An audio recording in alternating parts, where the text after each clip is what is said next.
aron sa atong pagsunod ni anang kabubuton sa Dios, which is the law. Dili lulan sa atong kinabuhi, kundi puno sa kalipay.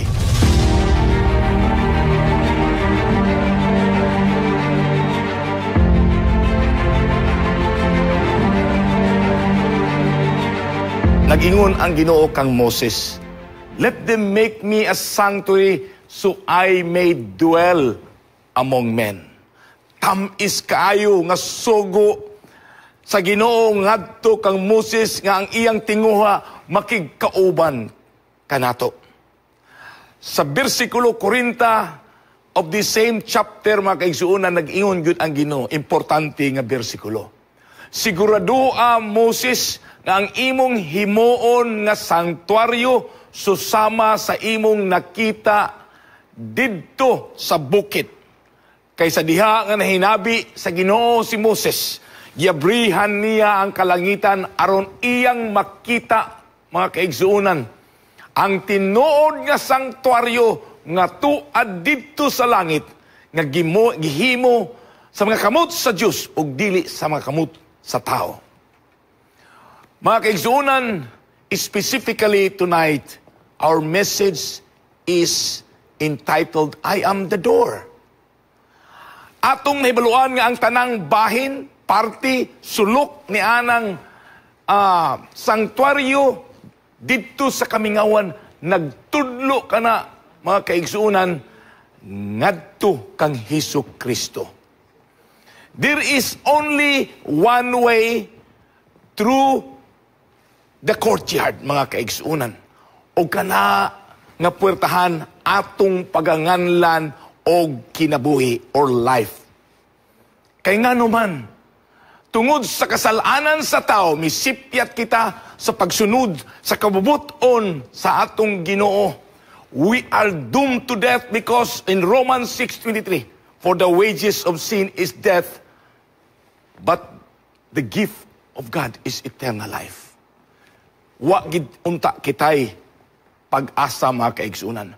Pero sa diha nga mosulod kita sa sanktuaryo, diya sa courtyard, na ang altar of sacrifice, which is pointing to the sacrifice of Jesus. Iyang giula ang iyang kaugalingong kinabuhi alang sa ato nga kaluwasan. Ato kana siyang pagadawaton, grasya, pinaagi sa atong pagtuo, mga kaigsuonan. Dili lamang kita niya gipasaylo, iya pag kitang gihugasan didto sa lababo, mga kaigsuonan. O dili lamang kita niya gihugasan didto sa lababo, iya pag kitang gibistihan sa bisti sa pagkamatarong ni Hesukristo. There is only one way going into the holy place. And we will call that way or putahan as the truth, mga kaigsuonan. Nganong truth man? Because inside the holy place, tuwa dito ang table of shewbread, which is Jesus is the living bread. Siya ang tinapay sa kamatuuran, tinapay sa kinabuhi, mga kaigsuonan. Unya, dito sa pinakabalaang dapit, there is only one way that allows you to enter in. And that door we will call the way, mga kaigsuonan. Nganong the way man? Kay maora yun ang ganghaan nga kita makakita sa presensya sa Diyos, mga kaigsuonan. Kay inside the most holy place is the presence of God. And the presence of God, mga kaigsuonan, is the full measure of, the character of Jesus Christ. And the character of Jesus Christ, mga kaigsuonan, is the law, the 10 Commandments. And that 10 Commandments, gisulat ka na, pinaagi sa tudlo sa atong Ginoo sa duha ka papan nga bato. nga gibutang didto sa sulod sa arka sa pakigsaad. Pero ang tinguha ni Hesukristo, mga kaigsuonan, dili kini siya lamang isulat sa papan sa bato, kundili isulat kana sa atong kasing-kasing og ibutang sa ato nga alimpatakan. Nganong itatakman sa atong alimpatakan aron atong mahibaluan ang tinguha sa balaod. Nganong isulat man sa atong kasing-kasing aron ato yung higugmaon ang balaod sa Dios, mga kaigsuunan, aron sa atong pagsunod ni anang kabubuton sa Dios, which is the law. Dili lulan sa atong kinabuhi, kundili puno sa kalipay sa pagsunod sa kabubuton sa Dios. Ang summary sa ato nga mensahe, mga kaigsuunan, the door. Jesus is the way, the truth, and the life. Atong iduko ang ato nga mga ulo aron sa pag-ampo. O Diyos nga naa sa mga langit, kami naghangyo sa imong balaang Espiritu. Tudloi ang akong mga ngabil aron akong ilitok ang imong mga pulong puno sa gugma, kaluoy ug grasya nga kini among masabtan nga ikaw mao ang puwertahan. Puwertahan sa kinabuhi. O Diyos, hinaot nga ikaw mag-uban ka namo sa tibuok namo nga programa karong gabi una. Kini among gipangayo sa ngalan ni Ginoong Hesus nga among manluluwas. Amen. I am the door, mga kaigsuunan. John 10:9 nagaingon, I am the door. If anyone enters by me, he will be saved and will go in and out and find pasture. In the sanctuary, mga kaigsunan, ang puwertahan nga gihimo pinaagi sa belo, mga kaigsunan, ganigi sulit sa linin, mga kaigsunan, in 3 colors. These are the colors of God. The blue, the purple, and the scarlet. What does the blue stands for? It stands for the law, mga kaigsunan. Kabubuton sa Diyos. What does the purple stands for? It stands for the royalty of Jesus Christ, mga kaigsunan. He is our King. So, it stands for Jesus Christ. What does the scarlet stands for? It stands for the atoning blood of Jesus Christ, my dear friends. If we enter into the sanctuary, we will feel the presence of God. In the biblical economy, mga kaigsunan, the door or gate or ganghaan, mga kaigsunan, proved to be a very significant factor in the life of those people in biblical times. Nga naman, didto manggod mahitabo ang merkado. Dool sa ilang gate, sa ilang community, mahimutang yun ang merkado. That is where the exchanges of goods and services are being done. Now, dito po, mga kaigsunan, mahitabo ang panagtipon sa mga leaders, elders of the community aron sila maghimo, maggama sa mga pulisya sa ilang community. O dito po, mahitabo ang mga importante kayo nga announcement nga magalangkob sa tanang katawhan sa ila nga katilingban, mga kaigsunan. And in the New Testament, for Jesus to claim that He is the door, mga kaigsunan, that is very important for us. Busa, ato kinisiyang pagatun-an karong gabi. Ang pahayag ni Ginoong Hesus nga ako ang puwertahan, gikan sa libro sa Juan, Kapitulo 10, paingon, city, paingon sa 10, mga kaigsunan, nagdala kini og lawom nga aspekto sa iyang pagkatao og misyon, mga kaigsunan. Karong takna, atong susihon ang mga simbolismo o kahulugan ni ining talinhaga samtang atong sabton kung giunsa ni Jesus. Pagbutang sa iyang kaugalingon, isip bugtong agianan sa kaluwasan, bugtong agianan sa kagawasan, bugtong agianan sa seguridad sa atong kinabuhi, o bugtong agianan sa madagayaong kinabuhi nato nga sumusunod ni Kristo. Now, mga kaigsunan, kining atong suwito karon mao kining ikatulo nga pahayag ni Ginoong Hesus nga siya nagaingon, siya mao siya. Ang una niini mao ang I am the bread of life, which is found in John 6:35, which Jesus declared, I am the bread of life. Whoever comes to me shall not hunger, and whoever believes in me shall never be thirst.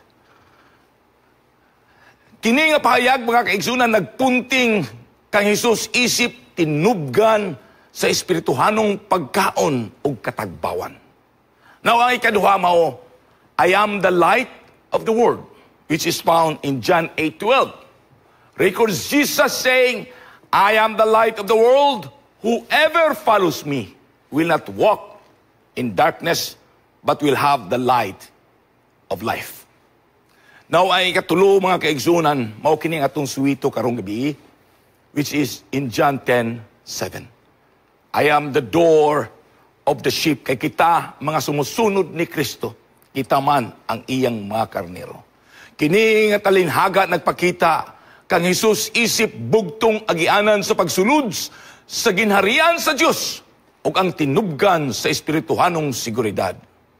Unsa man ang background niini, mga kaigsunan, nganong nalitok man ni Ginoong Hesus nga siya ang pultahan dinhi sa libro sa Ebanghelyo ni Juan, mga kaigsunan, ato kini siyang pagasutaon.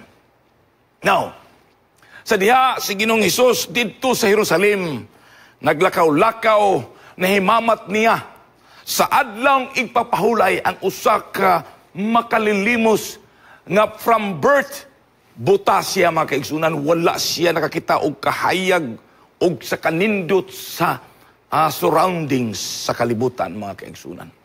Busa pinaagi sa iyang pagsagol sa abog og sa iyang luwa, iya kining gihid-hid sa mata sa usa ka makililimos. Unya gihugasan kiniya didto sa tubig sa siluwang, mga kaigsunan. O suddenly, nakita sa usa ka buta ang kahayag o nakita niya ang kalibutan for the first time, mga kaigsunan. Nagkagubot ang katilingban didto sa Jerusalem. Kay nga naman, kay si Ginoong Hesus nag-ayo sa buta sa adlaw nga igpapahulay. Busa na ay nahitabo nga investigasyon. Gipatawag ang ginikanan sa buta. Gipangutana, tinuod ba yun nga buta ni siya since birth? Yes, tinuod gina siya. Gipatawag ang mga nakasaksi ni anang milagro nga nahitabo didto sa adlaw nga ipagpahulay. Sila ni gasulti sa tinuod. Unya gipatawag, gyud pud ang katong makalilimos nga naayo, mga kaigsunan.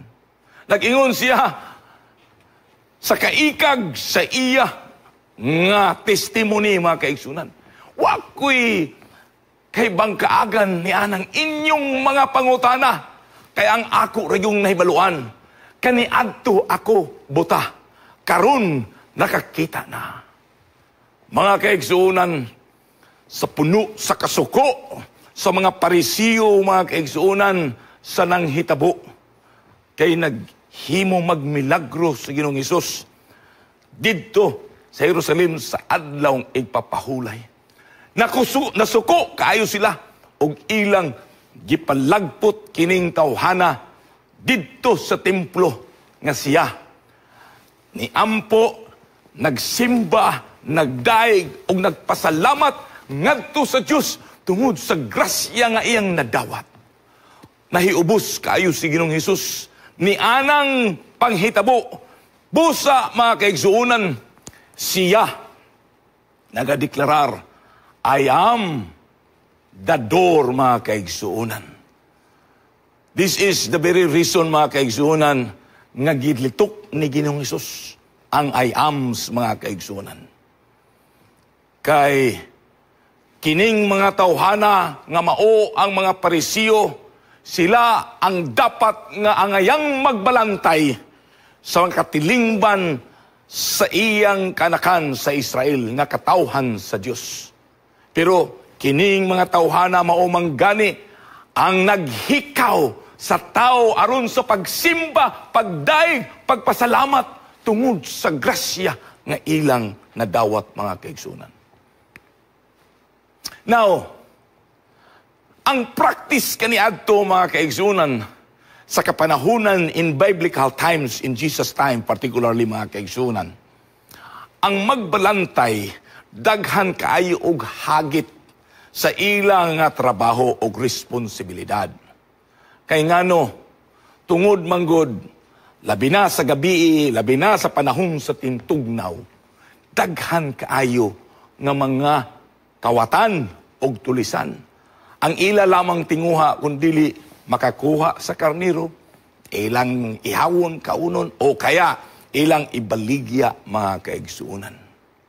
Busa, ang ilang gihimo mao ang paghimo sa dako kayong kural, mga kaigsunan. Gitawag nato kinig halwa. Og naaryo'y isa kapultahan ni ini, mga kaigsuunan. So ang tanan nga magbalantay diha sa ilang nga komunidad, ila kining giaghat nga dadon ang ilang karniro. Kung nakay karniro, isang gatos kabok, ipasulod din ha. Kung na sila'y napulo, paingons 20 ka magbalantay, ang ilang karnero, muabot siguro na tanan-tanan, mga 2,000, paingons 3,000, kay dako manginik ayo, mga kaigsuunan nga halwa. Dito sulod na sila. Sagol-sagol. Wala sila ni balaka ni ana. Kay ngano, kabalo ang karnero kung kinsa ang ilang magbalantay, o ang mga magbalantay, kabalo sila kung kinsa ang ilang mga karnero. Matagbuntag, mga kaigsuunan, kining mga magbalantay, muadtos portahan, muwisol, musulti sa ilang talagsaon nga boses, mga kaigsuunan, o sinyalis, mutoy hakaw ng liog ug ulo sa karniro ug musunod sa ilang magbalantay. Kung 50 kabok karniro ang imong gipasulod dito, matagbuntag paggawat nimo, mga kaigsunan, 50 na kabuok. Kay kining mga karniro, mas sinundon gigayo kana sila sa ilang magbalantay. Mugamit sila talagsaon nga tawag ngadto. Kay kining mga karniro, maminaw gyud sa ilang magbalantay. Na sila'y personal nga relasyon, mga kaigsuunan, nga suod yung kaayo kana sila. Mga kaigsuunan, dili lang nga giangkon ni Ginoong Hesus nga siya usa ka pultahan, kundili siya gyud ang exclusive nga puwertahan, mga kaigsuunan. Jesus as the exclusive door. Wala nagilaing suliminting puwertahan ra gyud, mga kaigsuunan. Bugtong puwertahan. Sa libro sa Juan, gigamit niya ang article, mga kaigsuunan, the door, which means the exclusive door. It means, mga kaigsuunan, sa espirituhano nato nga kahulugan, He is the only way to salvation and security. There is no other way. Jesus makes it clear that there is no other access to salvation. Freedom and Satan's dominion, mga kaigsunan. O ikatulo, which is a challenge to pluralism, mga kaigsunan. Kay sa atong kapanahunan karon, daghan kaayong pundok nga nagtuo sila, naapod sila'y paagi ngadto sa Ginoo, mga kaigsunan. But the Lord or Jesus is very clear that He is the only way. He is the only Truth is the only way to life, mga kaigsunan. And that is one of the challenges that we are dealing in our times, mga kaigsunan. Going back to Jesus as the exclusive door, unsa man ang mga benepisyo nga atong makuha gikan kang Ginoong Hesus nga mao ang atong bugtong agianan, mga kaigsuonan. One is protection from thieves and robbers. Two, eternal security. Three, shelter from spiritual dangers, mga kaigsuonan. Una na itong paghahisgutan, protection from thieves. Gitandi ni Ginoong Hesus ang iyang kaugalingon sa mga kawatan o sa mga tulisan nga naningkamot nga mosunod sa kural sa karniro, pinaagi sa laing agianan. But as Jesus is the only door, He provides security for us. Ikaduha, mga kaigsunan, Jesus nagsaad ka nato sa Juan 10:28, gihatag ko kanila ang kinabuhing dayon, og dili sila malaglag, og walay makakuha kanila gikan sa akong mga kamot. This is eternal security, mga kaigsunan, that Jesus provides as our only door, mga kaigsunan. Og ang ikatulo, as the door, Jesus provides protection from spiritual dangers, from false teachers, og sa mga sangputanan sa sala, mga kaigsunan. Why does Jesus provide security? As He is the door. Kaya nga siya magpugong sa mga distraction, sa mga disturbo nga atong madungog, mga kaigsunan. As Jesus is our door, He provides us, ug hiiya kitang gitrain to be able to have the ability to have a selective hearing, mga kaigsuran. Jesus says to the sheep, do not listen to the voices of the thieves and the robbers. True followers of Christ learn to discern His voice amidst the noise of this world, mga kaigsunan. Ato yung mahibaluan kung unsa ang boses ni Ginoong Hesus, mga kaigsunan. Ikaduha, protection from false voices.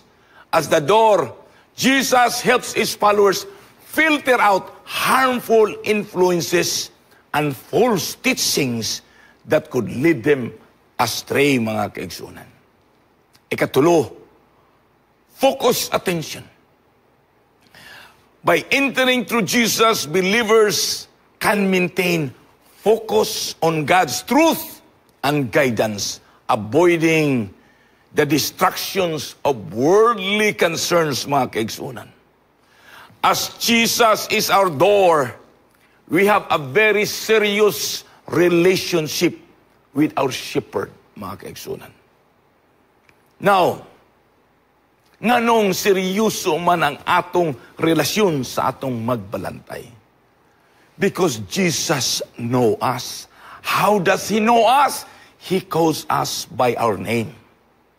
Jesus, as the good shepherd, calls His own sheep by name. There is a personal relationship.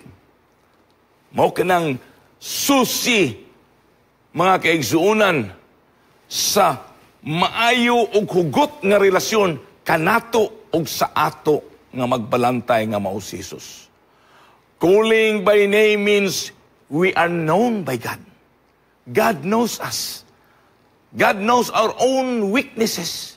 God knows all aspects of our lives, mga kaigsunan. Na ikaduha, recognizing of His voice. The sheep recognize and respond to the shepherd's voice, illustrating the intimate connection between Jesus and His followers. We also know His voice, mga kaigsunan. Recognition of His voice means we follow where Jesus go. True disciples follow Jesus' guidance and direction, trusting in His leadership. Oh, how blessed we are, mga kaigsunan, that Jesus is our door and we are His sheep, mga kaigsunan. And the door, Jesus brings fulfillment to our lives because He offers us salvation. He offers us freedom. He offers us abundant life o magadagayaon nga kinabuhi o eternal security, mga kaigsunan. Unsaran man lang yun ang atong pagahimoon ni ana, mga kaigsunan, aron mahimo kitang maayo nga sumusunod sa atong magbalantay. Importante gid kaayo nga kita maminaw sa mga pulong ni Ginoong Hesus, mga kaigsunan. We should discern the voice of Jesus in the world full of noise and distraction. Jesus emphasized the importance of the sheep listening to His voice. This requires intentional focus and discernment to distinguish His guidance from other influences. Sa atong kapanahunan, lisod kaayo, may tabo kini. It's just easy said, dandan, mga kaigsunan, nga maminaw ta. Kay puno kaayo og mga temptasyon ang atong kinabuhi. Sa ato pa lang nga mga gadgets, which is the cellphone, na diya na to makaplagan ang mga klaseng temptasyon. Uy, makita na to usahay, mga kaigsunan, ang mga laway kaayo nga mga pictures. Dili na to malikayan. Kay mao ka ng mga lures o mga entrapments nga gibutang ni Satanas. Pero ayaw i-click in town, mga kaigsunan. Kaysa diha nga mo click ka ng mga hulagway, mututok ang imong mga mata ni ana.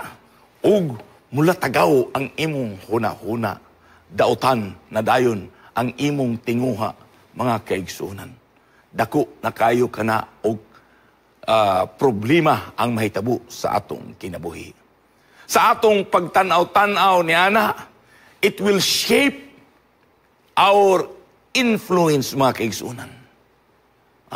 Those things will shape us because they have a big impact in our lives. What listen to us shape us profoundly. The research shows that our audio environment or those things that we always look upon, mga kaigsunan, affects our thoughts, our emotion, and even our physical well-being. As followers of Christ, we must be mindful of the voices we allow to influence us. Now, we have our gadgets, our cell phone, no problem. We follow the Hope Channel. In the Hope Channel, nadiha ang takna sa pagtuon. Nadiha ang mga programa nga matamis kayo paminawon. Nadiha ang harana sa kabuntagon. Those things, mga kaigsunan, maghatag ka nato o pagpadasig sa atong pagtuo ngadto kang Hesukristo. Then, how do we combat, mga kaigsunan, distraction sa kinabuhi? Now, uno, ang permiro on how to combat is Colossians 3:2. Set our minds unto the things above, mga kaigsunan. Set your minds on the things that are above, not on the things that are on earth or worldly pleasure, mga kaigsunan. Ato yung tunan ang atong kaugalingon nga dito ta sa langit mo adto. Daghan kay mga temptasyon nga moabot sa atong kinabuhi, mga desisyon nga atong pagahimuon. Pero, mga kaigsunan, supak sa kabubuton sa Diyos. Naitemptasyon sa dako nga kwarta, pero compromising our faith, mga kaigsunan. Kay ang negosyo naga-involve nga supak sa atong pagtuo.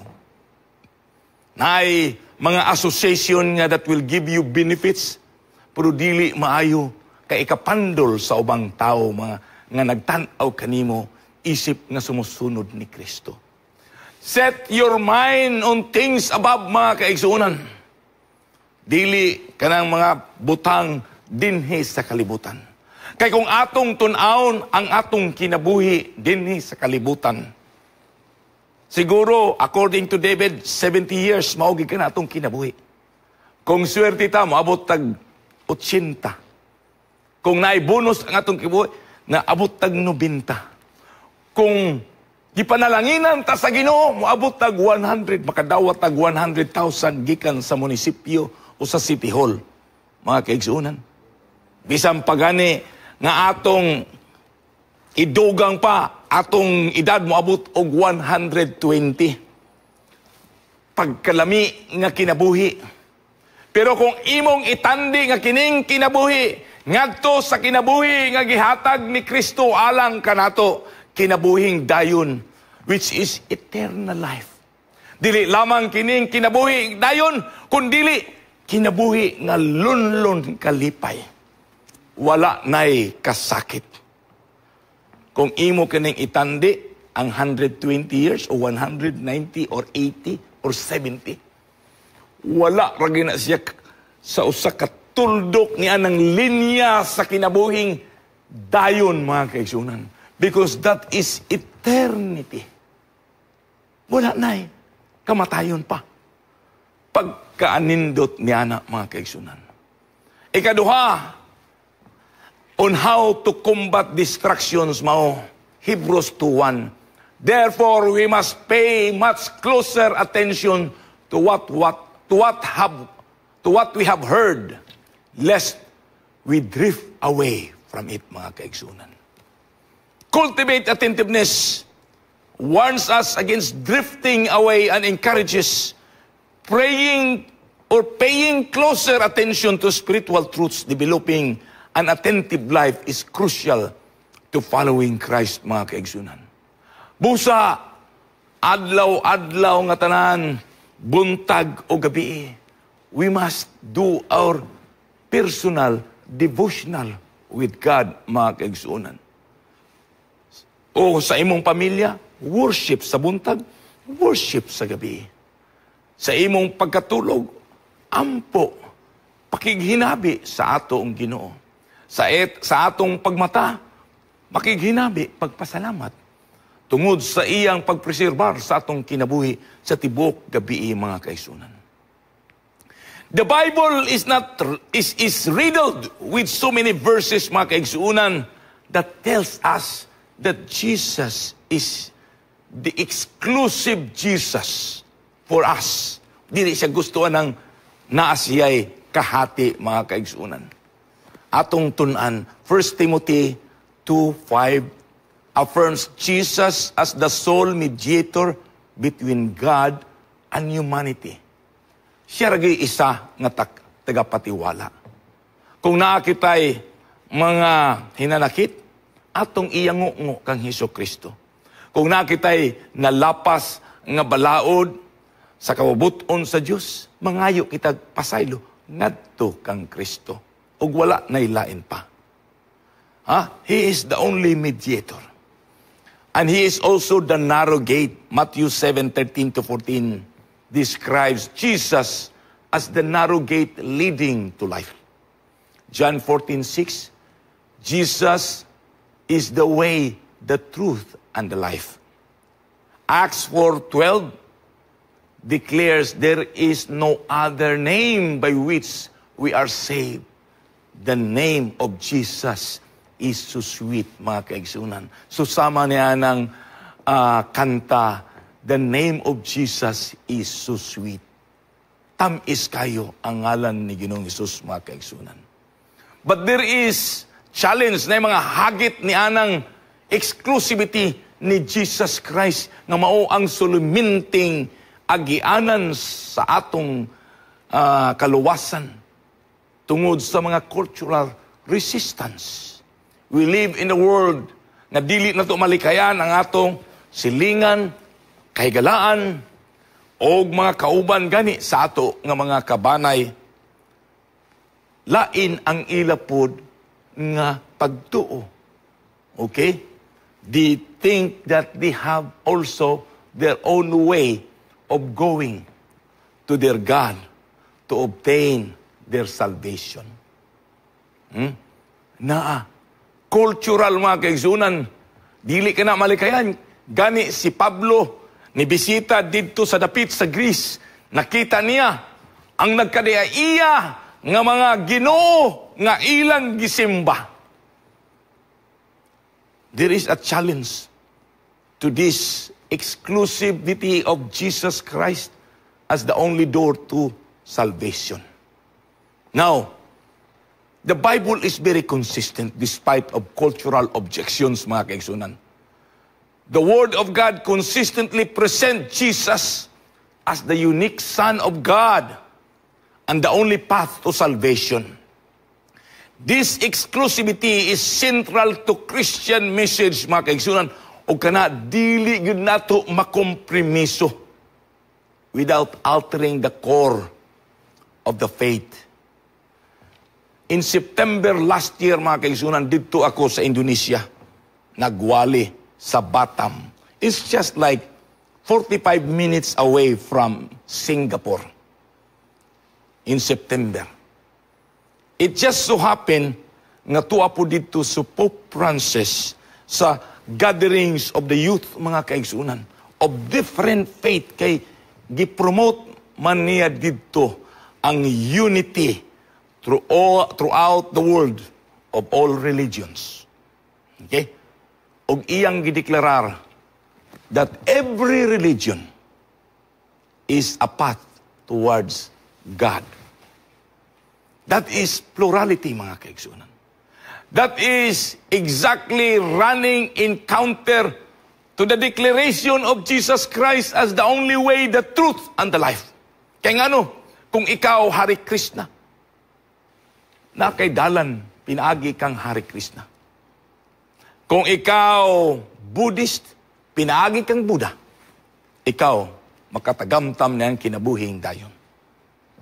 Kung ikaw Muslim, pinaagi ni Muhammad, maka dawat ikaw sa ganti sa kinabuhi nga walay katapusan, sa paraiso. Kung ikaw Kristiyanos, Jesus is the only way, the truth, and the life. We have our own path, they have their own path. Mga kaigsunan, that is different from what is Jesus is claiming as the sole exclusive door towards salvation, mga kaigsunan. Now, ang puwertahan, mga kaigsunan, abri pa. Abri pa nga kita musulod because Jesus is inviting us to enter into the sanctuary because in Him there is rest, in Him there is refuge, and in Him there is safety, mga kaigsunan. Open ang puwertahan. Ang pagsulod ngadto kang Kristo, wala kini siya'y requirement.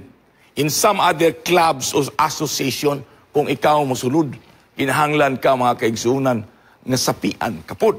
Recommended by your peers. Na ay mga dagko nga mga club, sikat kayo, mga kaigsunan. You cannot just enter if you want to join the club because either kinahanglan na kay kwarta, ikaduha, na kay influence, you are politically big, or sikat ka, sportsman ka, ayha ka, makasulod, mga kaigsunan. But in Jesus, there is no requirement, mga kaigsunan. Uban gani diha, bunalan pa ka og dus por dus, aron makasulod ka sa fraternity. Pero kang Jesus, no! The only requirement is simple faith, mga kaigsunan. Pagtuo ra gyud nimo kang Kristo nga mao siya ang imong manluluwas, mga kaigsunan. No complex rituals or no special qualifications. If you enter into Jesus, mga kaigsunan, that is a transformative step. Transformative step as we go to Jesus. Why? Because you will be changed. You will be changed. Because when Jesus invite you, you will come as you are. Kung ikaw kanhi nga dili mo tuo kang Kristo, sa pagsulod nimo kaniya, imo siyang pagatun-an ug imo siyang pagasundon. Ang iyang mga lakang balaan ug puno sa gugma ug kaluoy. Mausab ka na ang imong mahimong lakang sa imong kinabuhi. Kung kanhi kang basaguliro, mga kaigsunan, gikan ka sa imong trabaho, mahilig ka mohapit dito sa tindahan aron makigtagay ka sa imong kauban. Ang mahitabo, mga kaigsunan, pag uli nimo sa panimalay, dili na maayo ang imong pangisip. Manghasi ka na, manglupad na ang mga kaldero, mga plato, kutsara o tinidor. Mga kaigsuunan, kung ikaw mo sunod kang Kristo, puno na sa gugma, sulod ka dayon, gikan ka sa imong trabaho, diretso ka sa imong panimalay, hatag nimo imong kwarta sa imong asawa. Dili ba tamis kayo ang imong relasyon sa imong pamilya? Gihatag nimo ang imong tanan, nga marangan aron mahatag nimo sa imong pamilya. Bag-o ang imong kinabuhi, mga kaigsuunan. The benefits of entering into the door, mga kaigsuunan, gives you protection, gives you a strong relationship with Jesus, and it allows you to grow with Him. And then, you will eventually walk with Him through eternal life. Unsa man ang kalangkuban ni anang Jesus is the door sa atong adlaw-adlaw nga kinabuhi. It gives us continual access with Jesus, mga kaigsunan. Jesus as the door isn't just an initial or historical nga concept, mga kaigsunan. It represents ongoing access to God's presence and resources. Believers can go in and out and have pasture, mga kaigsunan. We can have abundant life, finding spiritual nourishment and guidance for daily living. Now, there is also security in trials. As we face with challenges and problems in life, the door provides security in times of trial. Knowing Christ as the door provides security and peace even in life's challenges. Just as the physical door protects from outside threats, mga kaigsunan, Jesus shields us from ultimate spiritual harms and provides refuge in times of trouble, mga kaigsunan. But there are also responsibilities of the sheep as followers of Jesus Christ, mga kaigsunan. Unsa ang atong responsibilidad? We listen attentively to Him. We enter willingly through the door with Jesus Christ. We follow faithfully unto Him. And then we remain in the fold. Bisan natay pagmahay sa atong pastor, natoy pagmahay sa atong tigulang sa iglesia, we remain in the fold, mga kaigsunan. Now, how about unsa may kalangkuban niining the door and evangelism? Kamingaw kayo, mga kaigsuunan, didto sa langit. Kung kitara ang tuwa didto. Busa, we should recognize the need of our friends, the need of our members of our family who are yet in darkness. We should recognize the need also of our neighbors, mga kaigsuunan. That's why we share the good news to them. Invite them, mga kaigsuunan, ngadto pagsunod kang Kristo. Share the invitation. Communicate the open invitation to enter through Jesus. And then we demonstrate the life, because the life that we have in Jesus, we no longer live the old life that we were once, Pedro, Juan, or Pablo, that we were known as thugs in the streets. But now, we are known as the life of Jesus Christ we live in our life, mga kaigsunan. Maayo na gyud kaayo kita sa pananaw sa uban, kay kita nagasunod naman kang Kristo. And then we guide others in, mga kaigsunan. Kay kining puwertahan, mga kaigsunan, this will not remain open forever. Susama kini, mga kaigsunan, ni adtong kapanahonan ni Noe. For 120 years, Noah was preaching about salvation. Enter into the ark, pero walay naminaw kaniya. And then, the angel shut the door, mga kaigsunan. And then, the probation is closed. Revelations 4:1, after these things I looked, and behold, a door standing open in heaven. And the first voice which I heard was like a trumpet speaking with me, saying, Come up here, and I will show you things which must take place after this. While the door is open, mga kaigsunan, let's invite others into the door. Join us as we go and enter into the door with Jesus, mga kaigsunan. What is the ongoing significance of this Jesus being our door, mga kaigsunan? The present reality is Jesus as the door isn't just a historical concept, mga kaigsunan. It is the present reality for believers. Each day we have opportunity to enter into God's presence, find spiritual nourishment, and experience His protection through Christ. And the future hope, mga kaigsunan, ang umalabot nga paglaom, the metaphor of Jesus as the door also points to our future hope. Revelations 3:20, Jesus stands at the door and knocks, promising intimate fellowship. This image culminates in the eternal dwelling with God described in Revelations 21 and 22. Mga kaigsunan, kauban sa baga nga panon, kita tuad didto sa paraiso, sa langit, mga kaigsunan, nakikauban, kauban si Ginoong Hesus kanato. As we conclude our exploration of Jesus' statement, I am the door, we are faced with crucial decision. We will enter through Christ, embracing salvation, security, and abundant life He offers. Or, magpabilin ba kita, mga kaigsunan, didto sa gawas, separated from God's presence and protection?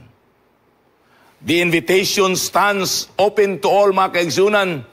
Jesus is the exclusive door to God, offers personal relationship, spiritual nourishment, eternal security. Let us choose to enter through Him, listen to His voice, experience the fullness of His life He promised, mga kaigsunan. Mao kanang atong mensahe karong gabi, ug ako naghangyo ugma sa parehong takna, mga kaigsunan, sa alas 7, balik kamo og atong padayunon ang pagtuki, pagtuon sa atong mensahe sa tibok semana, Journey through the Sanctuary and Salvation. Maayong gabi kaninyong tanan.